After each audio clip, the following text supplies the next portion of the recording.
That was locker room talk. I'm not proud of it. I am a person who has great respect for people, for my family, for the people of this country, and certainly I'm not proud of it. But that was something that happened. If you look at Bill Clinton, far worse, minor words, and his was action. His was what he's done to women. There's never been anybody in the history of politics in this nation that's been so abusive to women. So you can say any way you want to say it, but Bill Clinton was abusive to women. That's from last night. Donald Trump defending himself. When asked about those comments that he made about women in the past, he apologized again, tried to move past it, get back to the issues. But the controversy will linger in some people's minds, particularly with women voters, perhaps, who he's had some trouble with. So Lisa Boothe joins us now, Washington Examiner contributor and president and founder of High Noon Strategies. Julie Roginsky is a Democratic strategist and a Fox News contributor. Well, welcome to both of you. Good to have you both here. Hi, Martha. I mean, we all sort of, you get the structure of the campaign. They want to focus on the issues, and I think a lot of people will be relieved to focus on the issues going forward. However, women voters are the area that he has had the most trouble with. So how did this apology go over with them, do you think? Julie? Well, I don't know that it was much of an apology. It was sort of a parenthetical. I made a mistake, but let me just tell you, it was locker room talk.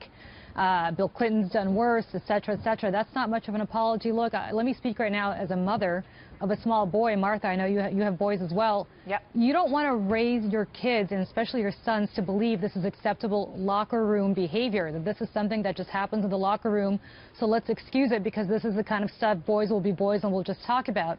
I think mothers, women, but especially mothers, this is not the lesson they want the leader of the free world to impart to their sons, and I don't think anything he said last night is going to change our opinion on that. All right, so Lisa, how can he work on that? What would you recommend?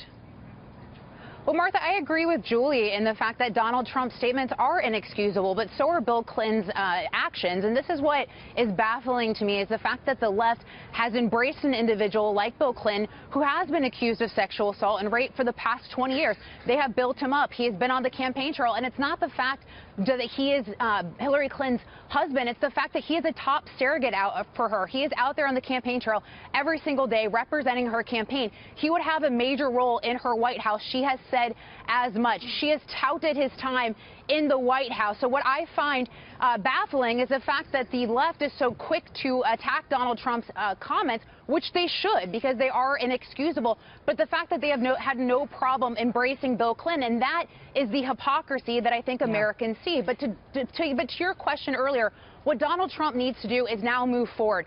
Move past these comments, move past the Bill Clinton stuff, and he needs to focus on the issues, because there are 55% of Americans who want big changes in terms to the economy and to politics, and he needs to reach out to those voters who want change, because Hillary Clinton is the status quo.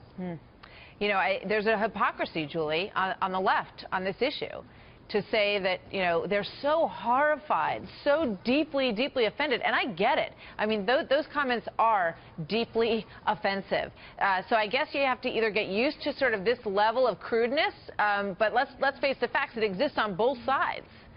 Well, look, I'll speak for myself. I can't speak for anybody else, but speaking for myself from the left, you can say that Juanita Broaddrick, for example, has a credible argument to make about Bill Clinton. I wasn't there, but I won't dismiss her allegations out of hand. I don't think that's proper, or having read about them, that I necessarily think she's incorrect in what she said.